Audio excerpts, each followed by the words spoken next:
Bugungi birinchi darsimiz xudo xolasa sizlar bilan juda ham chiroyli ajoyib bo'ladi degan umiddaman. Xudo xolasa bugun qumlati chentoni qanaqangi surilishi va qanaqangi uni ishlanishlari haqida sizlar bilan qisqachagina gaplashib o'tamiz, tanishamiz. Hozir sizlarga mana 3 xil idishda sizlarga komponentlarni ko'rsatyapman. Bu qumlati chenti, bu qumsiz oddiy chenti, bu bazat bo'ladi. Kvars gruntovka ham deydi. Buni tagiga biz bir slot tortib olganmiz. Mana birinchi etabi tortib tayyorlab olganmiz. Bu birinchi o'chirtda devor qanaqa holatda tayyor bo'lishi kerak. Biz endi buni doskada ko'rsatyapmiz sizlarga. Devordagi holatni sizlarga aytaman. Hozir devordagi holati tekis qilib, shpalovga tortib, devorlar ideal bo'ladi. Pravilaga javob beradigan, chiroq nuri tushganda bunaqa vannalar bo'lmaydigan holatda bo'lishi kerak. Keyin uni shkuka qilib, devorni shkuka qilib bo'lingandan keyin bitta yaxshilab gruntovka o'tiladi. 5 ga bir gruntovka qo'shiladi va u qurigandan keyin, qancha vaqtdan qurigandan keyin va mana shu mahsulotimizni olib kvars gruntovka deydi. Boshqa firmalarda ham bor. Lekin mana shuni suyultirib, valid izi qolmaydigan qilib suyultirib, chiroyli qilib, mana shunaqangi qilib surib olinadi. Mana hozir bu yerda ham ko'rishingiz mumkin. Valid izlari qolmagan, hamma yoqni qilib chiroyli qilib ko'rsatilgan. Biz bu yerda endi bir kvadrat joyga sizlarga buni umumiy qilib ko'rsatib boramiz, tushuncha bo'lishi uchun. Bu sotuvda bor, hamma joyda so'rasanglar bor. Narx bunaqa qimmat emas, xudo xohlasa juda yaxshi. Xo'p, bu kvars gruntovkamiz qotgandan keyin, qurigandan keyin yaxshilab mana qo'l yuqmaydigan darajada bo'lgandan keyin buni tagiga qumlati chenta qilishimizdan oldin birinchi etabiga qumsiz chentadan o'tib olamiz. Qumsiz chentamiz ham agar rangli o'tadigan bo'lsanglar, rangli chenta qilishinglar kerak bo'ladi. Rangsiz bo'lsa, o'zini bazaviy rangidan oppoq bazasidan qilsanglar bo'ladi.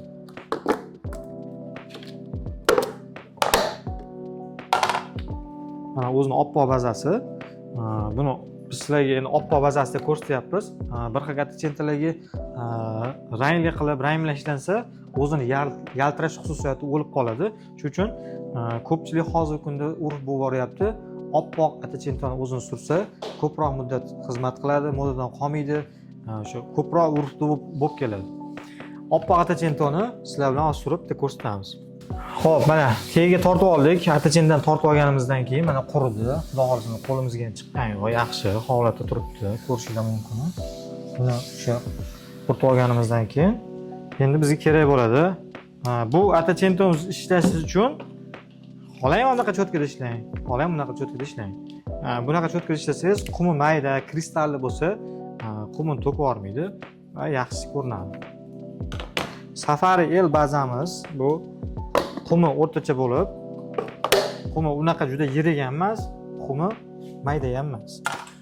Va surilishlari juda ham zo'r, yaltirashlari o'zi ham juda ham zo'r. O'zidan stik tashamaydi va 2-3 ta odamgacha bo'lgan odam katta devorga tushib olib ishlansa, yana ham chiroyli chiqadi va ishlangan fakturalar yana zo'r ko'rinadi. Hozirlarga buni surilishini ko'rsataman. Buni tayyorlab, suyultirib, chiroyli qilib olganmiz. Unaqa juda bu oqib ketadigan, suyulib ketadigan narsa emas. Cho'tkani olib, bitta alohida cho'tka olasizlar mana. Sekin asta qumini tepaga, pastga har tomonga qo'yib chiqasizlar. Va asosan qumini ko'proq beraman, faktura yaxshi chiqishi uchun. Juda ham chiroyli chiqadi. Ko'pchilik ekonom qilib orasini ochib yoradi. Biz ekonom qilmaymiz, chunki bu yana ham sifatliroq, chiroyliroq ko'rinish uchun qumini sal zichroq beramiz. Qumni kamroq joyiga va yana ozgina qo'shimcha qilib qo'yamiz.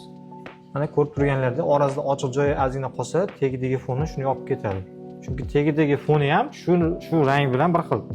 Ba'zi bir atachentolar bor, surishinglar bilan sirazi qotib qoladi. Bu unaqa emas. Sizlarga xizmat qilib beradi, chunki bemalol 4-5 kvadratgacha bo'lgan joyda ishlab olganlardan keyin, misol bitta odam mana shunaqa qilib faktura tushirib ketsa, orqasidan yana bitta odam buni gulini ochib ketsa, shunda hamma qilingan ish, katta ob'yomdagi risumkalar ham chiroyli chiqadi.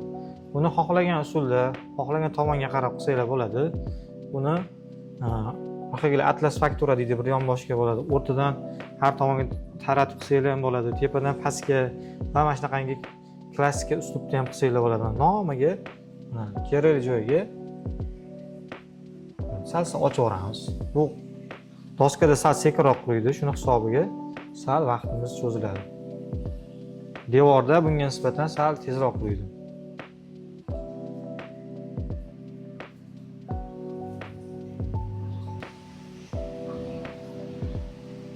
sizda xato kamchilik bo'ladi doim.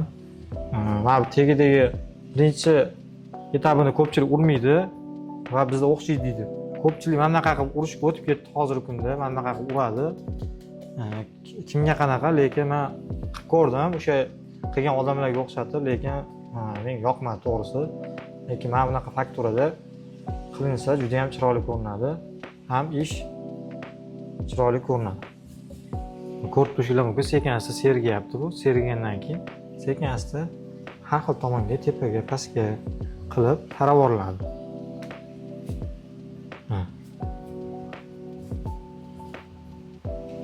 Ikkita cho'tka bilan ishlash kerak. Chunki mana bitta cho'tkamiz ko'pincha atachento bo'kib qoladi. Shuni hisobiga kerakli joyda ham, keraksiz joyda ham noto'g'ri joyga olib ketib qolishi mumkin. Masalan, shu joyda gulni chiqarmoqchi bo'lsangiz, gulni chiqaraman degan joyingizni gulni yopib qo'yish mumkin yoki buni gul yo'q joyini yana ham ko'proq ochib yuborish mumkin. Mana qattiq bosib ishlamayapman, chunki bunga juda kuch talab qilmaydi. Ozgina e'tibor bilan gullarini har xil tomonga qarab tarqatib yuborilsa, bu juda ham chiroyli ko'rinadi.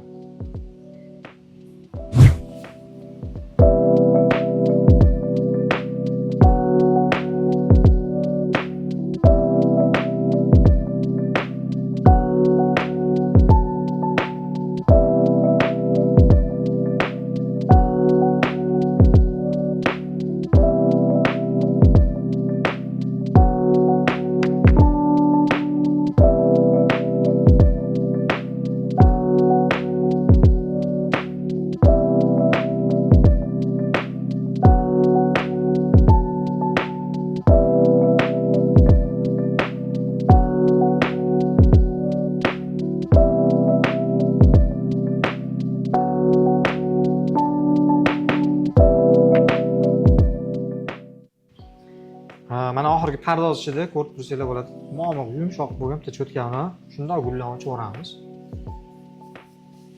Bosmasdan gullarini sekin-asta cho'tkangiz tushmaydigan qilib o'ngga, chapga, tepaga, pastga qilib holatiga qarab turib sekin-asta ko'rib oladi. Agar birinchi ishlagan cho'tkam bilan ishlaganimda bunaqa gullar ochib bermasdi va oralarini ko'rsatib bermasdi. Chunki mana bunda sal-pal yetmay qolgan joylarni surib tepaga, pastga qilib taralsa ochilib boraveradi. Qursa yana ham tiniqlashib, yaltirashi yana ham kuchayib o'zini haqiqiy effektini ko'rsatib boshlaydi. Bunaqa qiyin narsa emas, sizlar uchun mana to'g'ri tartib bilan ko'rsatib berilyapti. Agar sizlarning klientinglarga yoqmasa, mana shunaqa bo'rtib turgan yoqmayapti bizning klientga, qumi bo'lsin resimkasi, bunaqa bo'rtgan bo'lmasin desanglar, ustini bitta andava bilan sarsergandan keyin pachaqlab olsanglar, bu boshqacha effekt bo'lib turadi. Hozir sekin mana quriyapti. Qurgan sari bu ochilib boraveradi.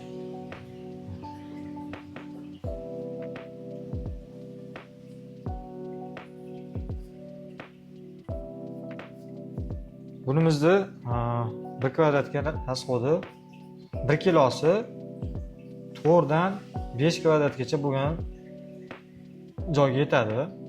Agar qumni zichroq beradigan bo'lsangiz 1 kilosi 308 kvadratdan 4 kvadratgacha yetadi. Bu bizning amalda bo'lgan hisob-kitobimiz bo'yicha hisoblab chiqilgan.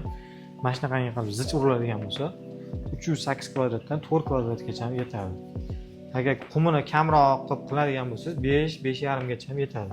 Undan ko'piga yetmaydi. Qumning kvadrati unaqa ko'p emas.